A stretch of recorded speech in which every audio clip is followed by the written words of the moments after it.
कितना तालमेल है। अरे हमें किस पे ज्ञान की जरूरत है? नासिका है। कभी एक नासिका ने कहा यह सुगंध है और दूसरे का दुर्गंध है। दोनों ने एक ही बात कहा, सुगंध है या दुर्गंध है। कितना तालमेल है हम आपस में। मेरे चेहरे पे 3 पैर हैं जिनका काम एक है, मगर चेहरे में एक द्वार है जिसे काम दो। मुख जिससे मैं पूरे शरीर का आहार लेता हूं। और कितनी बड़ी बात है कि वो अपने पास नहीं लगता, शरीर को बांट देता है, इसलिए वो मुखिया होता है। घर के अंदर वो मुखिया बनता है जो घर के लिए, अपने स्वार्थ के लिए नहीं, परिवार के लिए करता है, उसे मुखिया कहा जाता है। ये मुख से मुखिया शब्द आया है क्योंकि मुख अपने पास नहीं लगता, शरीर को। हमें कहीं जाने की आवश्यकता है, गोल मोल बताते हैं सब। और दूसरी बात, कितनी अद्भुत बात है, इसके अंदर एक जीवा है। मुख के अंदर 2 काम है, आहार लेने के, और एक जीवा है, उसके भी 2 काम है। वो मेरे भीतर के विचार प्रकट करते, मैं बोल रहा हूं, आप सुनो उसी माध्यम से। मगर कितना बड़ी बात है, कभी भी मेरी जीवा ने मुझसे झूठ बोला। अगर मैंने खट्टा खाया तो खट्टा बताया है, मीठा खाया तो मीठा बताया है, फीका है, कड़वा है, कैसा भी है, उसने वही स्वाद बताया जो झूठ था। उसने मुझसे झूठ नहीं। और जब मैं इसका जीवा का इस्तेमाल करता हूँ, इससे झूठ क्यों बोलता हूँ? अगर मैं उससे सीखा ले लूं तो झूठ कहीं पर भी किसी झूठ की नहीं है। मैं ही स्वामी हूं, मैं ही स्वामी हूं, मैं ही स्वामी हूं अपने जीवन का। और हर आदमी व्यक्ति विशेष अपना स्वामी। मगर हमें गुलाम बनाने की बताया गया। भिक्षा बना, भिक्षा का कमंडल दे दे, भिक्षा मांग, भिक्षा मांग। हम अपने आप से पूछे कि आज तक कभी किसी भिक्षा मांगने वाले की जरूरतें पूरी हुई है? किसी दर पे जाकर उससे कुछ मिला है? किसे 4 आने होंगे। भिखारी की कभी भी जरूरत पूरी नहीं होती, और देने वाला सम्राट होता है। वो सम्राट कितना नादान है कि उसकी तिजोरी में सब कुछ होता है, फिर भी भिक्षा मांगता है। ये कुछ कमजोर लोगों की विचारधारा थी अपने समय में। बहुत कुछ बदलाव आ गया, सती प्रथा थी, बाल विवाह था, सब में बदलाव आया। विचारधारा से तो आया। कब क्या सही माना। सदियों पुराना कितना भी बात, कितनी भी अच्छी होगा, वर्तमान में वो योगी है। हम सब के अंदर, हम अपने आप से पूछते हैं,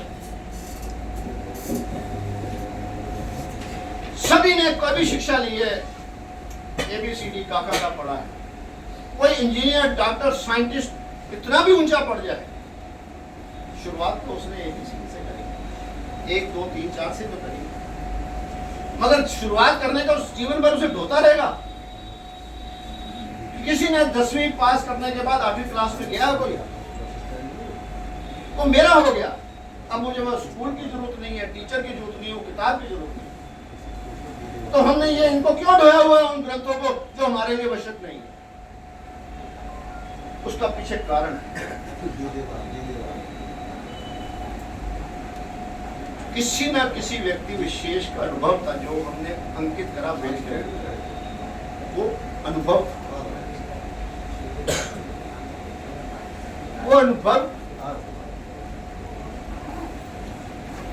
हमें इंफॉर्मेशन के रूप में दिया जा रहा है। मगर वो किसी एक का अनुभव दूसरे के लिए इंफॉर्मेशन है, मगर वो शिक्षा, विद्या तब बनती है जब उसे विधि द्वारा दी जाती है। मैंने अपने जीवन का जो अनुभव किया, आपने जो जिस विधि से मैंने लिया, अगर वो विधि में देता हूं तो विद्या उसकी बन जाती है, फिर मेरी आवश्यकता नहीं होती, विधि द्वारा सीख। और तो कितनी अद्भुत बात है, हम सबको ज्ञान है, हम सब ने उस जीवन को जिया है, फिर भी उसको नजरअंदाज कर रहे हैं क्योंकि हमारे पर विचारधारा ऐसी थोपी गई है, थोपी जा रही है। हमें सजग, जिस जगह ज्ञान को विधि द्वारा दिया जाता है वो विद्या बनती है, और जिस जगह विधि दी जाती है उसे हमने विद्यालय कहते हैं, उस स्थान को विद्यालय बोलते हैं। पर हमने जितने धर्म स्थान बोले वो विधि है ही नहीं, इंफॉर्मेशन। क्योंकि जो दे रहा है उसने वो जीवन जिए ही नहीं। जो जिसको विधि दी जा रही है उसी को विधि जाती है जो विद्या के अर्थ समझने के लिए तैयार होता है, इसलिए उसे विद्यार्थी। जो उसमें नहीं गया उसे विद्या नहीं मिली। जो विद्या के अर्थ समझने के लिए तैयार हुआ है, विद्यार्थी बना है, उसी को विद्या मिली। और कितनी अद्भुत बात है कि जो विद्या देने वाला है, हमने उसे विद्यापक नहीं बोला, अध्यापक, क्योंकि उसने अपने जीवन में वैसी विधि द्वारा अध्ययन किया हुआ है, अपना जीवन वैसे जिया है, इसलिए वो विधि बता गया। इसीलिए हम सभी उतना एजुकेट हो चुके हैं जितना हमें जिस जगह में, और कितना अनजाने की तरफ हम जा रहे हैं। क्या जरूरत है कहीं जाने की?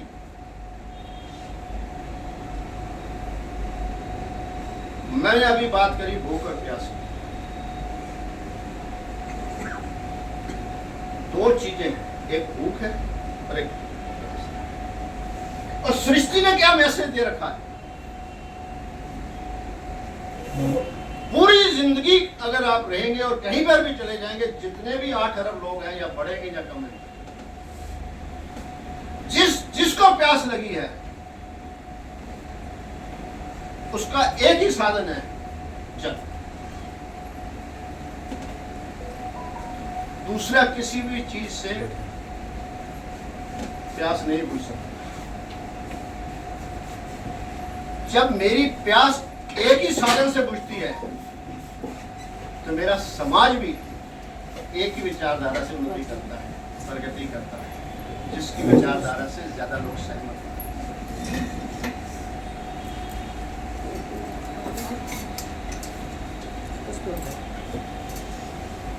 और दूसरी बात, बेटे कुर्सी ऊपर से,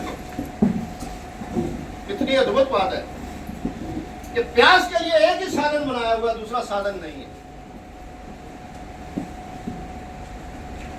मगर भूख के लिए इतने व्यंजन है, अनगिनत। ये भूख क्या कह रही है? ये हमारी विचारधारा है, जिसको भूख को हमने धर्म का नाम दे रखा है। कितनी अद्भुत बात है। भूख जो है मेरे को अलग अलग आहार है, उसके लिए प्रकृति द्वारा है। तेरे भोजन में और मेरे भोजन में मतभेद हो सकता है, तेरी विचारधारा में मेरी विचारधारा में मतभेद हो सकता है। तो अपने भोजन को श्रेष्ठ मानता है, मैं अपने भोजन को श्रेष्ठ मानता हूं। तो अपने भोजन को पौष्टिक मानता है, मैं अपने भोजन को पौष्टिक मानता हूं। तेरे मेरे भोजन के प्रति विचारधारा में फर्क हो सकता है, मगर देखो कितनी अद्भुत बात है। भोजन का उद्देश्य एक है, भोजन कभी निष्पक्ष नहीं होता। जो भी वो भोजन खाएगा उसकी भूख को शांत करता है, वो अपना दायित्व निभा रहा है, और हम अपने भोजन के लिए। अरे दायित्व निभाना तो समाज के अंदर मनुष्य होने का ऊपर दायित्व निभाए। जब तक जो कुछ है मेरा नहीं मानूंगा, मैं इसका स्वामी बन के नहीं मानूंगा, मैं दायित्व नहीं। ये उसका है, ये उसका है, ये उसका है करके क्या होगा? कितनी अद्भुत बात है। हम सभी अपने आप को संबोधित करते हैं मैं से। किसी ने भी अपना नाम लेकर संबोधित करा, मेरा नाम रूपी एड्रेस दूसरे के, और मैं संबोधित करता हूं अपने मैं को। यहां दीदेवार उस मैं की पहचान के लिए स्वयं को जानो, स्वयं को। मेरा मैं मेरे अनुसार है, आपका मैं आपके अनुसार है। जब ये विचारधारा आ जाती है तो हम एक ही दिशा में चलने शुरू। जब मैं और तू बन के आते हैं तो हम विचार विमर्श की जगह तर्क हो जाते हैं। वो अपने मैं के अनुसार ठीक है, जिस प्रकार मैं अपने मैं के अनुसार ठीक हूं। जब मैं इसे मान लेता हूं तो विचारधारा एक दिशा की हो सकती है। मैं के सामने तू बन के जब कोई आता है तो ये मैं रूपी स्वाभिमान अभिमान बन जाता है। वो मेरे से बलशाली है या मैं उससे बलशाली, मैं उससे बलशाली हूं तो अभिमान बन जाता है। वो मेरे से बलशाली है तो अभिमान खत्म हो जाता है। अभिमान का तो अपना वजूद ही नहीं है, वो खड़ा ही तू पर है, दूसरे पर खड़ा है। हमें इस बात को ध्यान रखना है। कि आप अपने मैं के लिए सक्षम है, मैं अपने मैं का सक्षम हूँ, मैं अपने मैं का दायित्व निभाऊं, आप अपने। और हम अपने आप से पूछते हैं,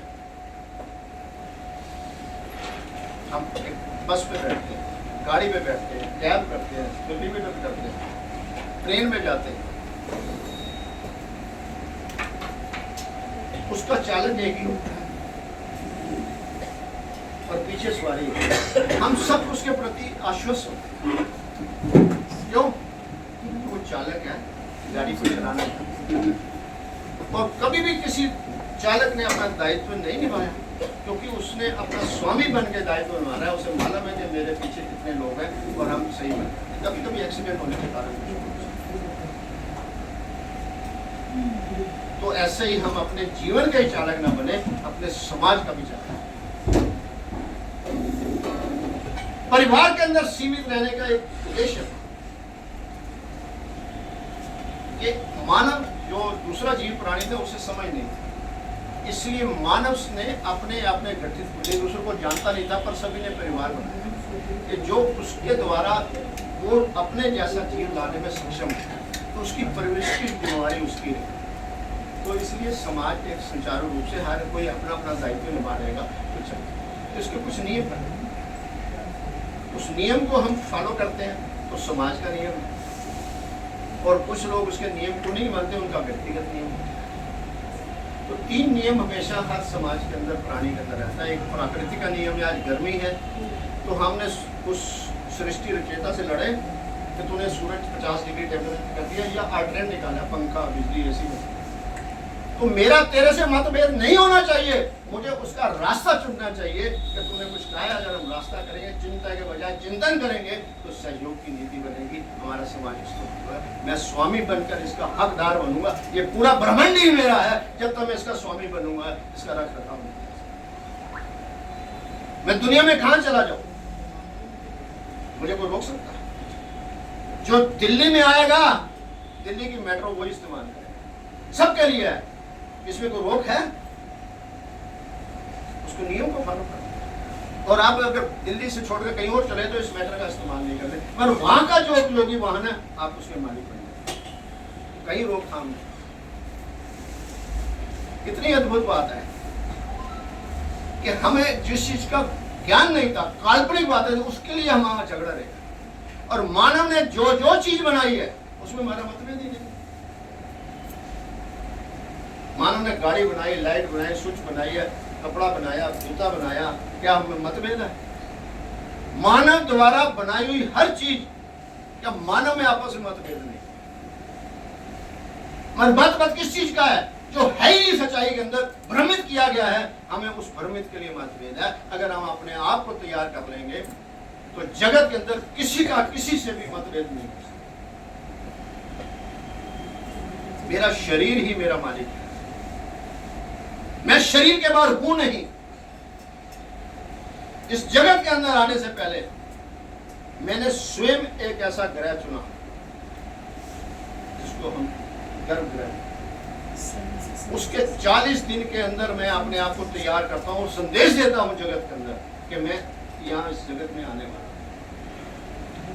और 40 के 7 स्टेप पूरे कर मैं खुद अपने शरीर का निर्माता बनकर इस जगत में। ये 40 की बात वहां से आई है और 7 जन्म की बात ये 7 पढ़ाओ, और कुछ नहीं। हमें भ्रमित किया गया है, हमें बताया नहीं गया। भ्रमित इसलिए किया गया कि बताया कि उस समय जिसको ज्ञान था, कोई माध्यम नहीं था एक द्वारा, तो उसने एक रिचुअल बना के लोगों को कल अपना टी कोड कर, पर हमने एज इट इज उठा लिया। हमें सजग और सचेत। वकील साहब आए सुप्रीम कोर्ट से, वेलकम सर। एपी सिंह आप इन्हें कई जगह देखते हैं।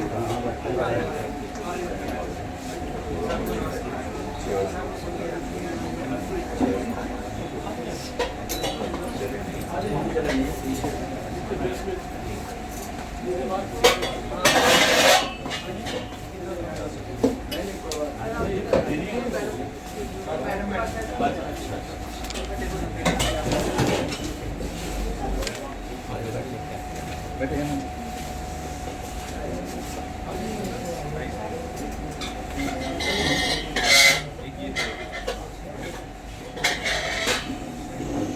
जैसे जैसे हम अपने अंदर अपने दीवार करने के लिए अपने दीदार करना आरम्भ कर देते हैं तो हम सजग हो जाते हैं और हमें अपनी ऊर्जा का ज्ञान। आप सभी जितने भी कपड़े पहन के आए हैं अपने आप से पूछें, जिस दिन आप इसको खरीदने गए थे तो एक ही रंग था या वहां पर और भी कुछ कपड़े थे, स्टाइल थे, डिजाइन? तो आपने उसमें से एक अपनी चॉइस चूज ली है पर बाकी को रिजेक्ट नहीं करा है। वो इसलिए किसी की विचारधारा गलत नहीं है, हर आदमी अपनी जगह सेम है, किसी को गलत और सही कहने का अधिकार हमें। हो सकता है आज मुझे पीला रंग अच्छा लगे, उनको काला अच्छा लगे, कल उनको लाल अच्छा लगे, मुझे काला अच्छा लग जाएगा, मेरे घर में। सो जब तक हमें मतभेद नहीं करना, रिजेक्शन नहीं हो सकती कभी, नॉन एक्सेप्टेंस और एक्सेप्टेंस हो सकती। जीवन के अंदर जिस चीज को मैं स्वीकार कर लेता हूं तो मैं उस पर चिंतन करना शुरू कर सकता हूं और चिंतन ही समाधान है। और जिस चीज को मैं स्वीकार नहीं करता उसमें मैं चिंता करता हूं, वो चिंता जो है चिंता बन जाती है। घटना जैसे ही घटे उसे पहले स्वीकार करें, स्वीकार करते ही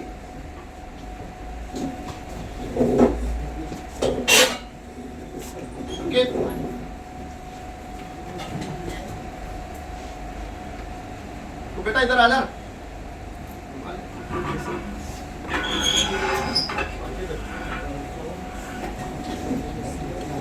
हम जिस घटना को स्वीकार करते हैं तो हम सहज हो जाते हैं। कितनी अद्भुत बात है। रास्ते में जा रहे हैं, एक स्कूटर वाले ने गाड़ी वाले को टक्कर मार दी तो झगड़ा हो जाता है। हम जाते हुए उससे खुद को समझाते हैं, सब कोई बात नहीं, गलती से लग गया, आप चले जाओ, ऐसा कर। यानी कि उस घटना का समाधान हमें आता है और वो दूसरे के लिए। जब हंसी होती है तो हम भी वही क्रिया करते हैं जो हम दूसरे, क्योंकि हम उसमें रंग जाते हैं, हम उसे दृष्टा के रूप में नहीं देखते।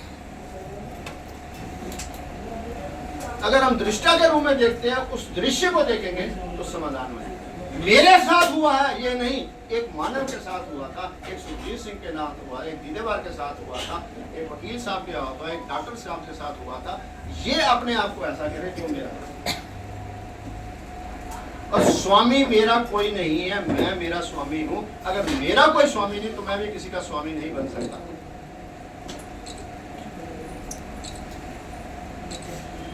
मैं बेटे का स्वामी बन जाता।